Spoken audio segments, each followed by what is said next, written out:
Well, I'm joined now by two people who witnessed the crash. Michael Eamons was outside the Clutha and saw the moment of impact, and Alina Coop was actually inside the pub with her husband Gary as the crash happened. Thank you both so much for coming out and talking to us tonight, because you both must both still be in shock, really. I mean, Alina, what happened? We were sitting enjoying the band, and everyone was bouncing up and down, enjoying the music, and we thought that because of the bouncing up and down that the gantry on the bar had came down, but as it turned out it was actually the roof. And everyone, it was a whooshing noise, and everyone seemed to go up and then come straight back down again. And then we thought something seriously wrong here, and we said to the band, listen, you need to stop playing. And the guy in the band thought they'd brought the house down. And then this guy came towards us, and he just looked grey, he was covered in dust, and the next thing, within 5 seconds, this thick choking dust just engulfed everybody, and you couldn't see, you couldn't breathe within the pub. So this was actually in the bar, it wasn't some back room or something? No, it was in the bar itself. And you had no idea what was going on at that stage? No, nothing at all. Just we knew that there was something seriously wrong had gone on. Michael, you were outside. What did you see? Well, we have an office in the Brigade building next door, so I was just on the corner of the street and I saw something hit the roof. I couldn't make out what it was, but it hit it with such an impact. It was so loud that I really couldn't get a handle on what it actually was. So I rushed into the Brigade, phoned the cops and came back out again. By the time I was back out, all the emergency services were there. Very quickly? Yeah, very, very quickly. I mean, instantaneously, it's almost like they knew it was going to happen almost, because they was just on the ball and they were so quick and so efficient. And I asked them, is there anything else I can do? Because I'd phoned the police, but also I'd asked them what actually caused it. And I think even they were shocked and full of disbelief about the fact it was a helicopter. They couldn't quite believe it themselves, So, Alina, you're inside the pub now and commotion has broken out. What happens next? It wasn't really a commotion. It was actually, everybody was quite calm. But they were kind of starting to panic because they couldn't find the exits, because nobody could see and nobody could breathe. And I just pulled my dress up over my nose just so I could breathe better. And I said to everybody, hold on to each other and we'll make a line. And I always carry a torch with me, and I took my torch out and it was really bright. I said, follow the light towards the door, and there was I think it was about a dozen people came along in this little train to get out the door, you know what I mean? So we're going out, and they all managed to get out safely. This is amazing presence of mind. I mean, where does it come from?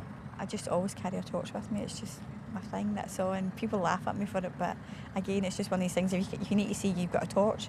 I know people are going to be laughing at this, but and then we got outside and my husband was there, and he went over to the other door to help start pulling people out, and I was on the phone saying to the emergency service, we need multiple ambulances, multiple fire crews.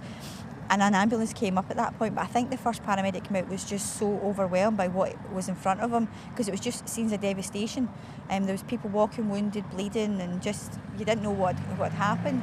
And people were saying a helicopter, but you couldn't smell fuel. And I know they have protected fuel tanks, so I'm thinking, well, maybe it's not. I mean, it's maybe just something else. And I said to the paramedic, give me gloves, give me swabs and things, and I'll help you do triage and kind of look after people. And I was putting gauze bandages onto people and started saying okay, you need to sit down here, do this. And my husband and his friend brought a guy out, his name was Norman, who was unconscious, and they laid him in the path, but then they moved him around I said, you need to move him around to the side because he's in the way. And I was dealing with him, and eventually he came to, and his leg was badly broken. But I turned at one point and I looked, and everybody else seemed to have been moved back, and they were behind a cordon. And then I looked again and there was nobody there, and there was myself, and there was a girl who was a nurse who'd been into the pub at seeing the band as well. She was there helping out as well, and we were kind of there ourselves, and it was just bizarre to look around and there was nobody there apart from professionals. And did you have a strong sense at that stage that people had lost their lives?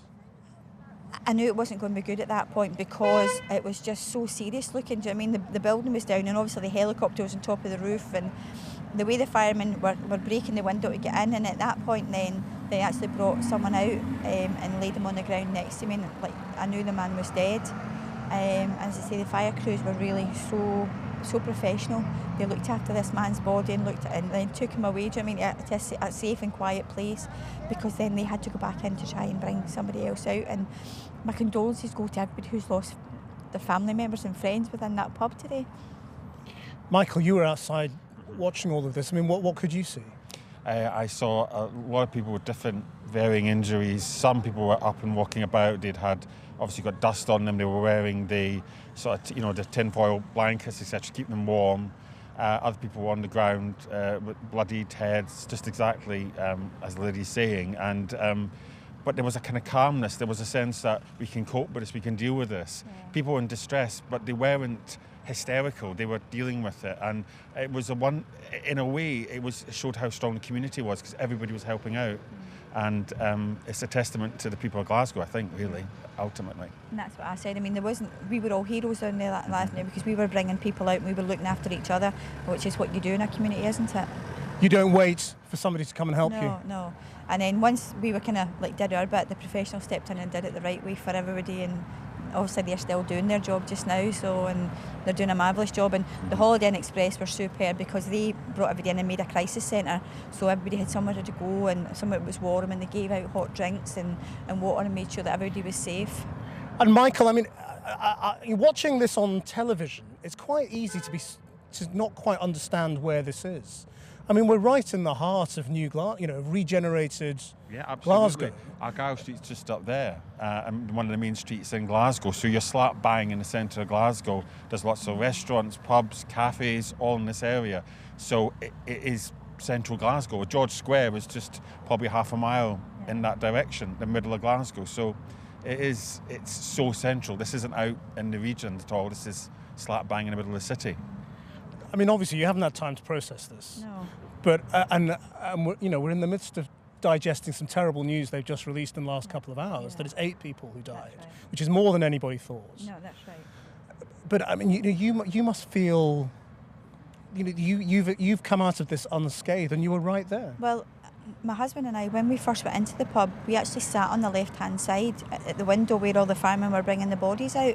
And it was one of these ones where my husband's the coldest person in the world, so they said, can we go and sit beside the fire, which is on the right-hand side of the building? And we moved over there, or we would have been sitting there. So it's like, I don't know, somebody upstairs was watching for us last night. Alina, Michael, thank you both very much indeed for joining us tonight.